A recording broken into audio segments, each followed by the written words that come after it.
바울 사도는 1차 선교여행, 2차 선교여행, 3차 선교여행을 마치고 예루살렘으로 올라왔습니다. 그의 선교 여정은 평탄한 길은 아니었죠. 많은 열매를 맺었습니다. 수많은 지역에 주님의 몸된 교회가 세워졌고 많은 영혼들이 주께로 돌아왔습니다. 고생도 많았지만 많은 열매를 맺혔습니다. 그렇게 3차 선교여행을 마치고 예루살렘으로 드디어 돌아왔습니다. 세상적으로 말하면 대선 장군이나 다름없어요. 그를 위하여 최소한 대통령 표창 정도는 수여돼야 마땅하죠. 그런데 3차 선교여행을 마치고 예루살렘으로 돌아온 바울에게 어떤 일이 닥쳤느냐? 이 사람은 다니면서 모세율법을 회방하는 자요, 그리고 이방인을 예루살렘 성전 안에 데리고 들어와서 성전을 모독한 자다라고 하는 거짓 고소와 누명을 쓰고 재판을 받게 됐습니다. 이런 억울한 일이 어디 있습니까? 표창은 못 받을 망정, 훈장은 못 받을 망정, 이런 억울한 누명을 써가지고 재판에 서게 됐습니다. 때로는 그렇습니다. 그런 일을 겪을 때 내가 이렇게 열심을 다했는데, 내가 이렇게 충성을 다했는데 나에게 돌아오는 게 고작 이거냐? 아직 결론이 나지 않았기 때문입니다. 우리에게 이루어야 될 사명이 더 있기 때문에, 현재 진행형이기 때문이다 하는 사실을 기억하시기를 주님의 이름으로 축복합니다. 과정이에요. 자, 이제 바울은 그렇게 유대인들에게 억울한 모함과 고소를 당해서 재판장에 서게 됩니다. 그 바울의 재판을 기록하고 있는 장면이 사도행전 22장에서부터 26장에 걸쳐서 역사적 장면을 기록하고 있습니다. 총 5번의 재판을 받습니다. 22장에서는 유대 군중들 앞에서 바울은 자신을 변론하는 그런 자리를 갖습니다. 죽이려고 달려듭니다. 그때 로마의 천부장이 와서 그를 보호하고 직접 로마의 공권력으로 그를 채찍질하면서 신문하여 그의 죄상을 밝히려고 할 때 바울은 나는 로마 시민권자이다라고 자신의 신분을 밝힙니다. 그러자 천부장이 깜짝 놀라죠. 로마 시민권자는 어떤 경우가 있어도 채찍질을 해서 안 되는, 그 당시에 로마 시민권자에 대해서는 존중이 여기는 그런 법이 있어요. 자, 채찍은 면했습니다. 그러나 23장에 가면 유대 최고의 의결기관인 산헤드린 공의회 앞에서의 재판을 받습니다. 그때도 결론은 마찬가지입니다. 유대인들은 이 바울은 죽여 마땅한 자이다. 이런 경우에는 하나님을 모독하고 성전을 회방하는 범죄인 경우에는 굳이 로마 제국의 판결을 받을 필요가 없어요. 로마 제국에서 그런 경우에는 유대 율법에 따라 직결 처형을 허락했습니다. 그래서 바울을 죽이려고 하는 거죠. 그때도 역시 로마의 공권력이 바울을 보호해 줍니다. 24장에서는 그 당시에 로마의 총독이었던 벨릭스 총독의 재판정에 섭니다. 그리고 그 총독은 바울을 신문한 결과 로마 법으로는 어떠한 혐의도 찾을 수 없다는 것을 알게 되었습니다. 그러나 바울은 거기서 머물지 않고 나는 로마 시민권자로서 가이사에게 항소합니다 하고 이제 그 재판정을 로마의 황제 앞으로 옮길 것을 청합니다. 허락을 받죠. 그리고 25장에서는 새롭게 부임한 베스도라고 하는 신임 총독의 재판정 앞에서도 재판을 받습니다. 그리고 26장에서는 그 당시에 헤롯 왕가의 마지막 왕인 헤롯 아그리파 2세 앞에서도 재판을 받습니다.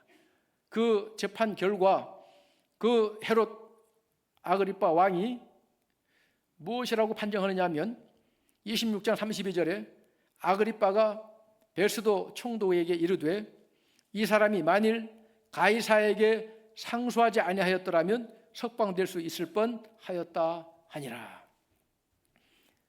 유대 왕까지도 바울은 어떤 특별한 혐의를 발견할 수 없었어요. 만약 가이사에게 상소하지 않았다면 그냥 석방해도 좋을 뻔하였다라고 합니다.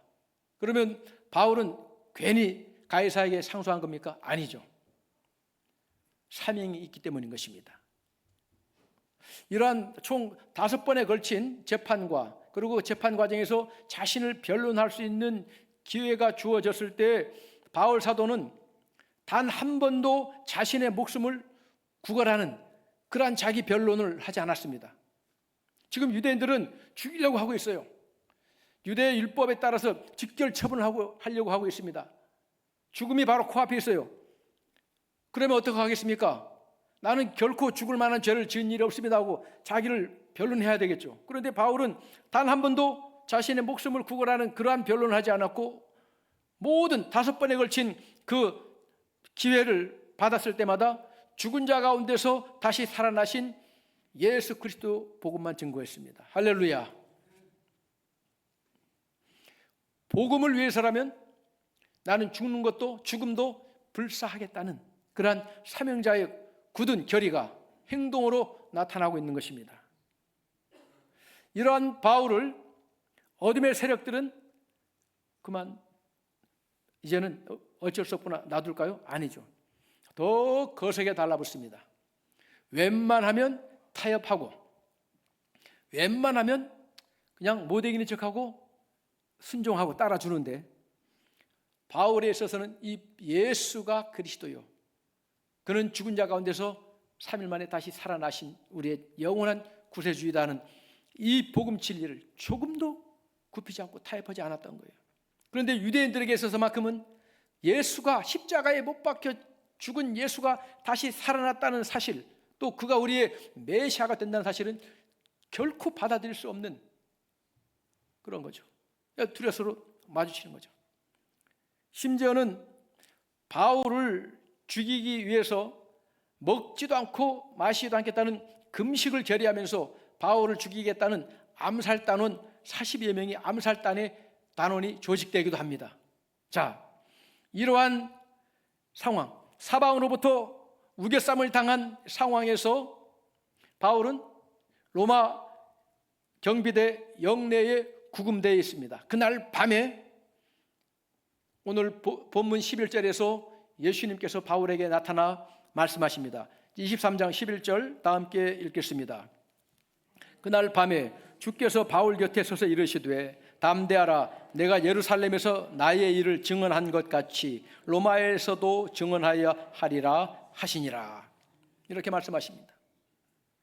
여기서 주님께서 서서 이르시되, 바울 곁에 서서, 하늘 보좌에 앉아 계신 주님이 아니라 직접 바울 곁에 와서 서서 이르신, 서 있다는 것은 무엇입니까? 주님이 함께 하신다는 거예요. 섰다는 것은 함께 싸우고 있다는 것입니다. 바울의 모든 사명의 자리에 주님이 직접 동참하고 계시다는 뜻이에요. 기독교의 최초의 순교자였던 스데반 집사가 순교를 당하는 현장에서도 스데반 집사는 예수님이 서 계신 장면을 보게 됩니다. 사도행전 7장 55절 이하 다 함께 읽겠습니다. 스데반이 성령 충만하여 하늘을 우러러 주목하여 하나님의 영광과 및 예수께서 하나님 우편에 서신 것을 보고 말하되, 보라, 하늘이 열리고 인자가 하나님 우편에 서신 것을 보노라 한데, 예수 그리스도의 증인된 사명자, 즉 하나님의 일을 맡은 사명자는 어떤 위급하고 어떤 긴박한 상황에서도 하나님이 모든 상황을 주관하시며 인도하심을 믿고 담대해야 될 줄로 믿습니다. 상황만 바라보면 안 되는 거예요. 그 자리에 누가 함께 하신다? 주님이 나와 함께 서 계시다는 것입니다. 자, 이렇게 암살단까지 조직된 상황입니다. 누구도 모르게 이건 정말 극비리에 진행되는 암살 공작이었습니다. 그런데요, 하나님께서는 그들의 바울을 죽이고자 하는 암살의 음모를 16절에 보면 바울의 생질, 즉 바울의 사도의 누이의 아들이 되는 생질이 이 음모를 엿듣게 돼요. 이거 하나님의 역사죠. 누구도 모르게 비밀리에 진행한 일인데 생각지도 않은 사람이 알게 돼요. 여기에 바울의 생질은 여기에 단 한 번만 등장하고 다시는 보이지 않습니다. 여러분, 자주 나왔다고 해서 만일을 하는 게 아니에요. 딱 한 번 등장해도 그 영화의 중요한 장면을 만드는 사람이 있듯이 딱 한 번 등장한 바울의 생질이 하나님의 손길이 나타나는 통로가 된다는 것이에요. 은밀하게 유대인들은 음모를 진행했지만 하나님은 바울의 생질을 통해서 그 모든 음모를 로마의 천부장에게 다 알려지겠습니다. 그러자 천부장은 이미 자기가 로마 시민권자임을 신분을 밝혔기 때문에 이 로마 시민권자가 암살당하면 그 책임은 누가 집니까? 로마 시민권자를 제대로 보호하지 못한 천부장에게 책임이 돌아오겠죠. 그래서 급히 바울을 예루살렘에서 가이사라는 로마 총독이 있는 주둔지입니다.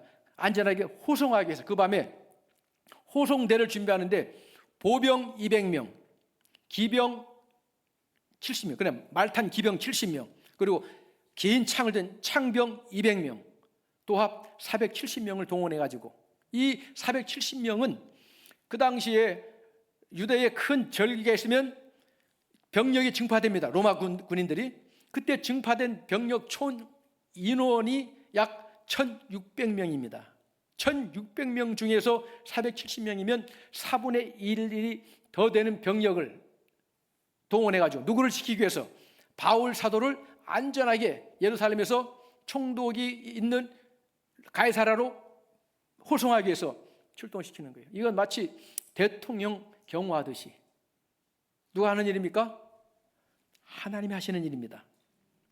하나님이 일을 맡은 사명자를 보호하기 위해서 때로는 하나님께서 이처럼 로마 제국의 군대까지도 동원하시는 거예요. 사랑하는 성도 여러분, 우리 맡은 내 사명을 하나님의 영광을 위하여 하나님께서 내게 맡기신 사명이라고 하는 사명의식을 가지고 여러분들이 무엇인가를 하고 있다면 분명히 기억하시기 바랍니다. 때로는 하나님께서 하늘의 천군과 천사를 동원하여 사방으로 여러분들을 둘러 진쳐 주신다는 사실을 믿으시면 아멘입니다.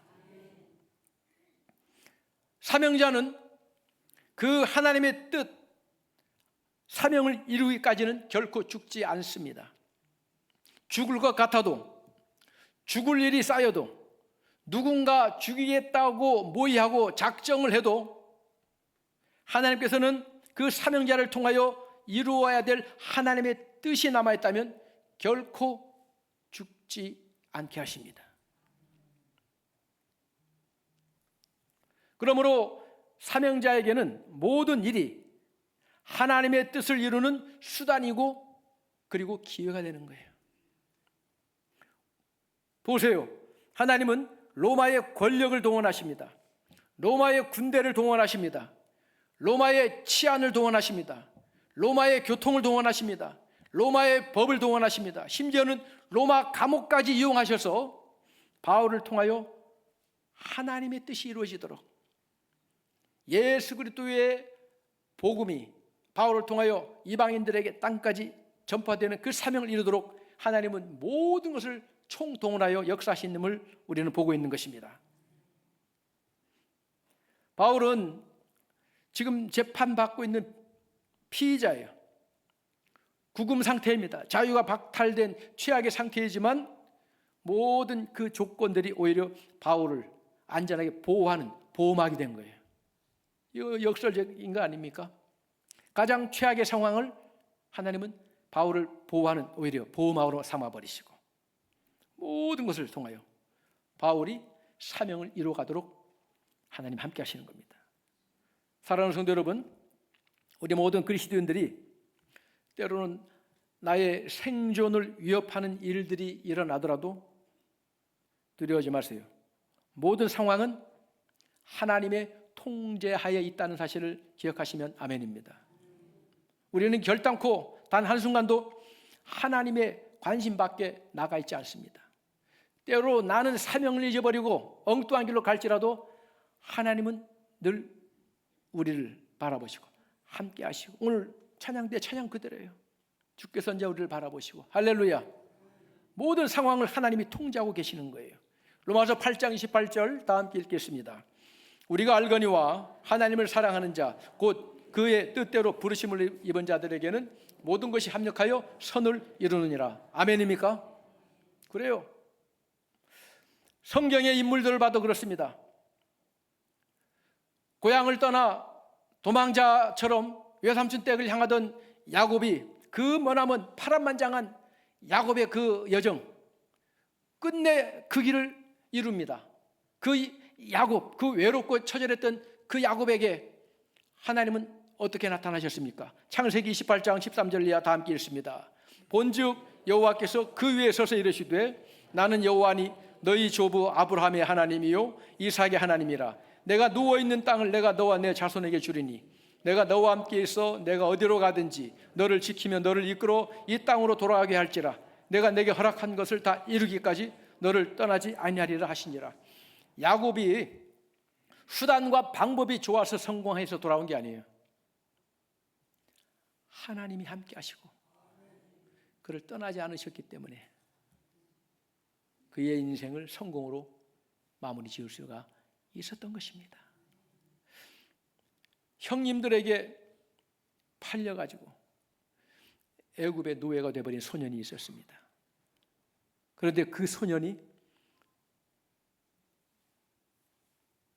약관 그 나이에 총리가 돼요. 애굽에. 어마어마한 일입니다. 누구입니까? 요셉이죠. 자, 요셉의 일생을 함축적으로 보여주는 본문 한번 읽겠습니다. 창세기 39장 다 함께 읽습니다. 여호와께서 요셉과 함께 하심으로 그가 형통한 자가 돼요. 자, 2절과 21절은 2절은 시위대장 보디발의 집에 노예로 들어갑니다.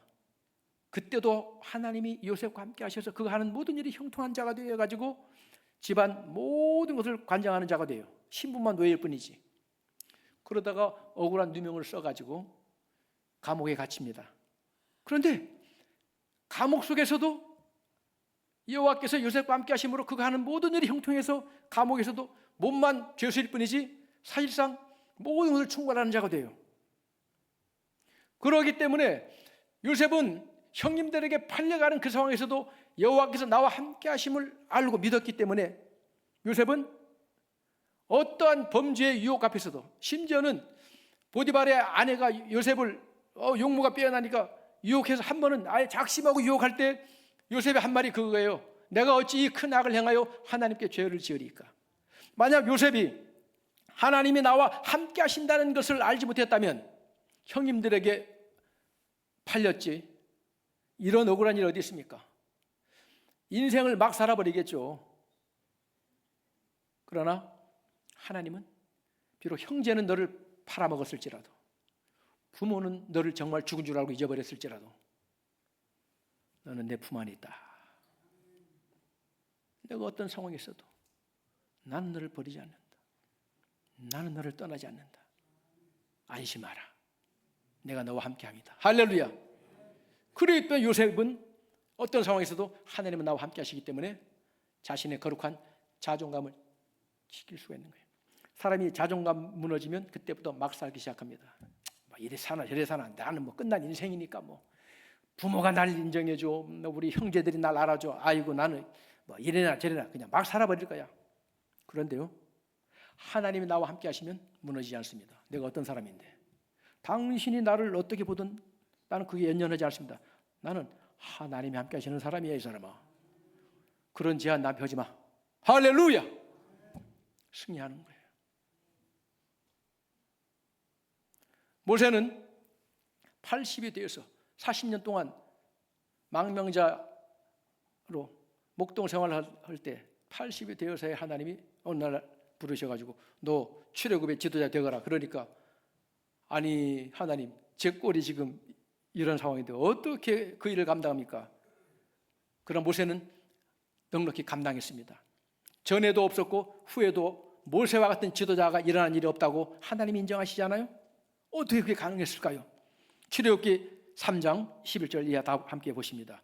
모세가 하나님께 아뢰되 내가 누구이기에 바로에게 가며 이스라엘 자손을 애굽에서 인도하여 내리이까? 하나님이 이르시되 내가 반드시 너와 함께 있으리라.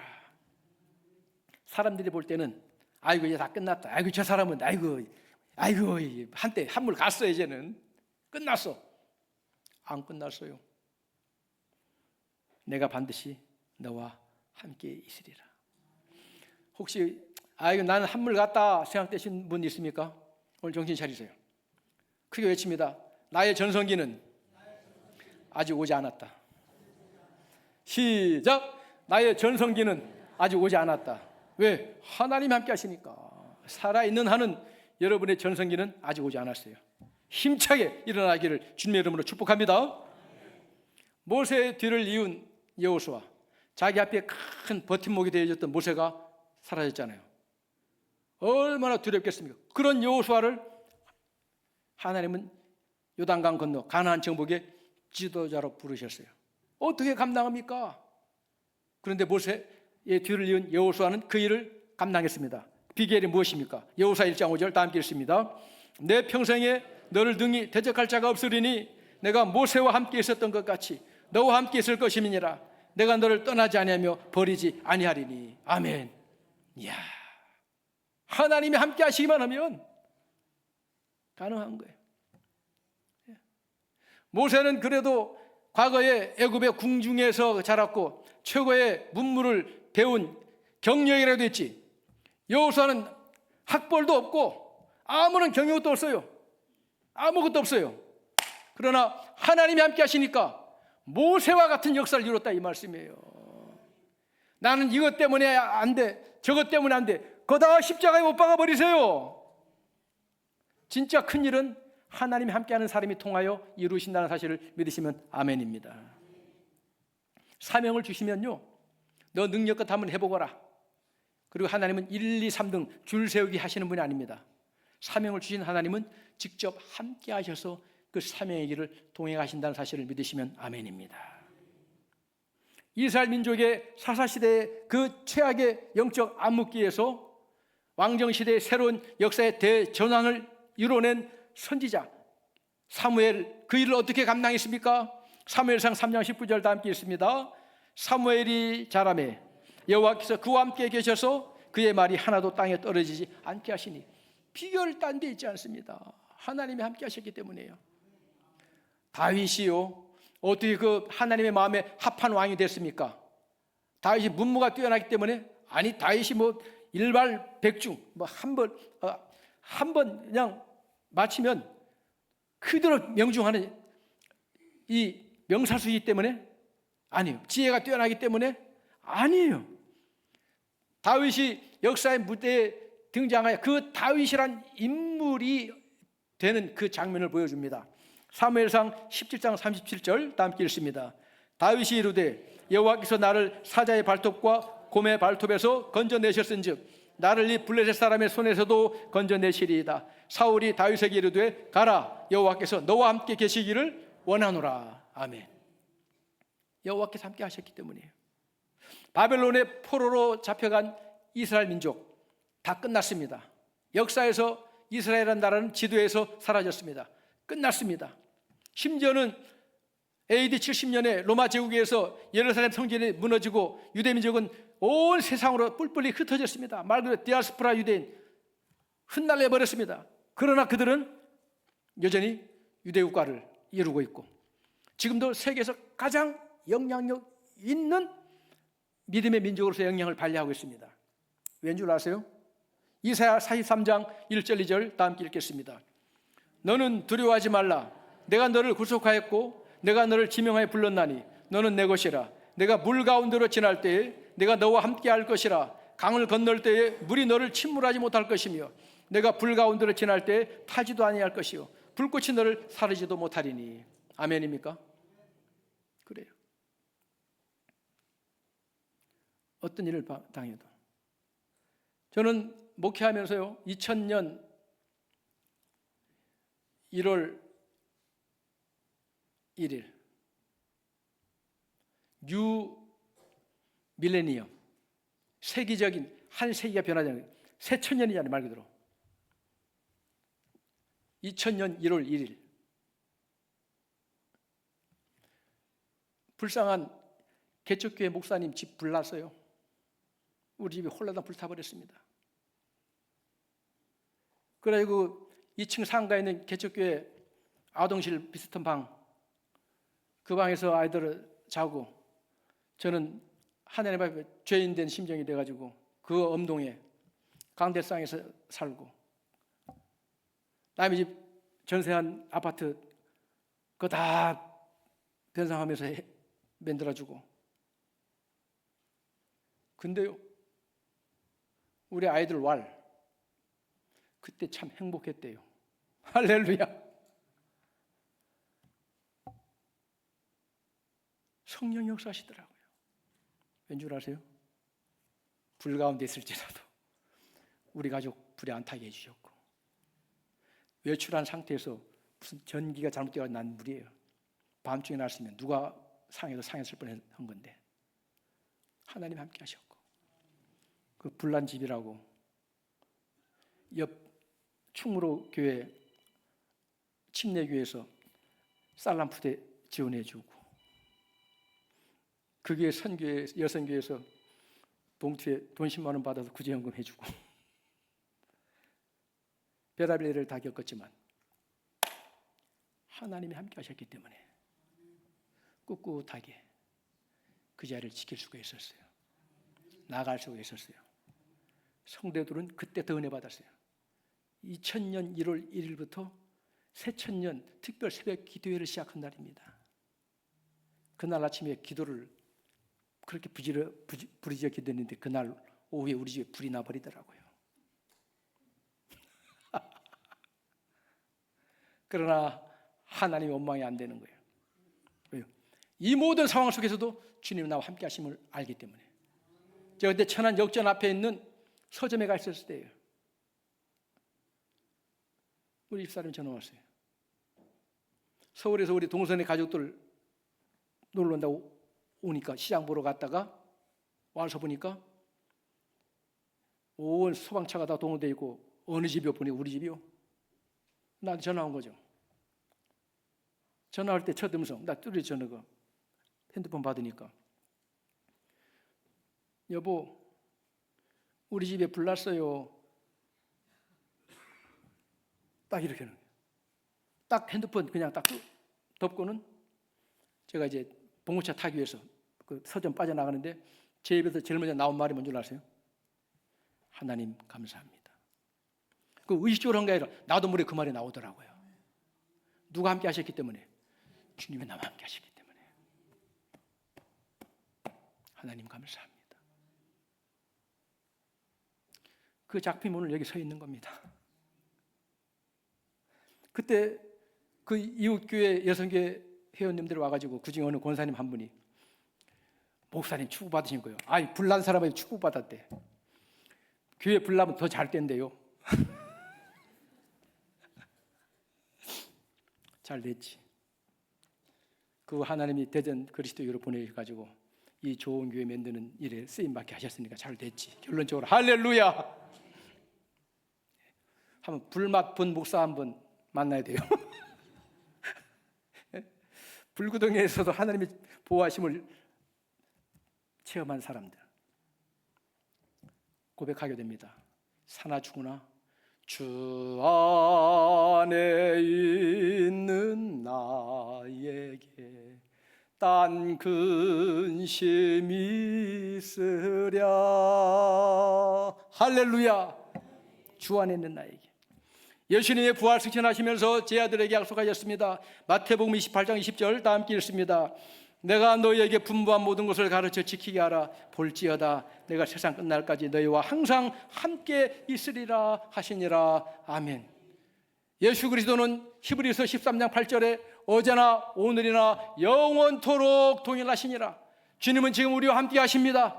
오늘 이 자리에 내 인생에 왜 이렇게 어렵나? 왜 이렇게 사방으로 우겨쌈을 당해서 앞에 한 치의 앞도 볼 수가 없나? 아니에요. 주님이 나와 함께 하십니다. 믿음의 눈을 열어 주님을 바라보시기를 바랍니다. 우리 모든 그리스도인들은 이 땅을 왜 사느냐? 하나님의 영광을 드러내기 위해서 사는 거예요. 사명자예요. 그 사명자라는 사실을 내가 인식하고 있지 않던 사명자예요. 왠 줄 아세요? 지금 살아있기 때문이에요. 바울은 빌립보서 1장 23절에 죽느냐 사느냐 그 사이에 끼었다. 그 감옥에서 보낸 편지예요. 내가 개인적으로 원하는 것은 내 영혼에 떠나 그리스도와 함께 있는 것을 훨씬 내가 원한다. 그러나 내게 주어진 사명이 있기로 너희들이 갈 것이다. 할렐루야. 오늘 여러분들이 살아있다는 자체는 사명이 있다는 뜻이에요. 사명이 없으면 다 작별인사 하세요. 나 사명 끝났다. 그럼 가는 거예요. 살아있다는 사실은 하나님 여러분을 사명이 있기 때문에 지금 이 땅에 붙잡아 두고 있다는 뜻이에요. 기억하시기 바랍니다. 사명자의 길은 결코 혼자 걷는 길이 아니에요. 우리 이 시간 다 함께 이 찬송 같이 한번 불러보겠습니다.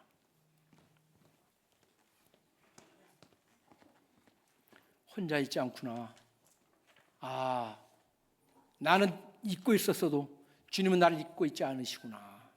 어떤 상황에서도 주님은 나와 함께 하시는구나. 그리고 결국은 나로 하여금 그 사명의 자리를 회복하게 하시는구나.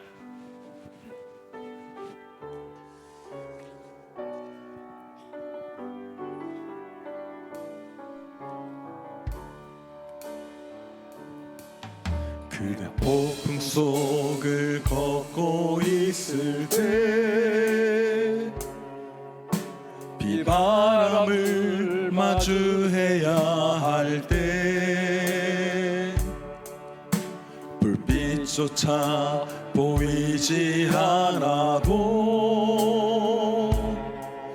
그대 혼자 걷지 않을 거예요. 두려움 앞에서 하늘을 보아요. 외로운 그대여 걱정 마요. 꿈꾸는 그 길을 또 걷고 걸어요. 그대 혼자 걷지 않을 거예요. 폭풍 속을 걷고 있을 때 비바람을 마주해야 할 때 불빛조차 보이지 않아도 그대 혼자 걷지 않을 거예요. 두려움 앞에서 하늘을 보아요. 외로운 그대여 걱정 마요. 꿈꾸는 그 길을 또 걷고 걸어요. 그대 혼자 걷지 않을 두려움 앞에서 하늘을 보아요. 두려움 앞에서 하늘을 보아요. 외로운 그대여 걱정 마요. 꿈꾸는 그 길을 또 걷고 걸어요. 그대 혼자 걷지 않을 거예요. 몇백 분 손 맞잡으시면서 혼자 걷지 않을 거예요. 주님이 함께 하십니다. 사명자요 두려워하지 말라. 주님이 함께 하십니다. 빌립보서 1장 6절 고백하며 기도하겠습니다. 빌립보서 1장 6절입니다.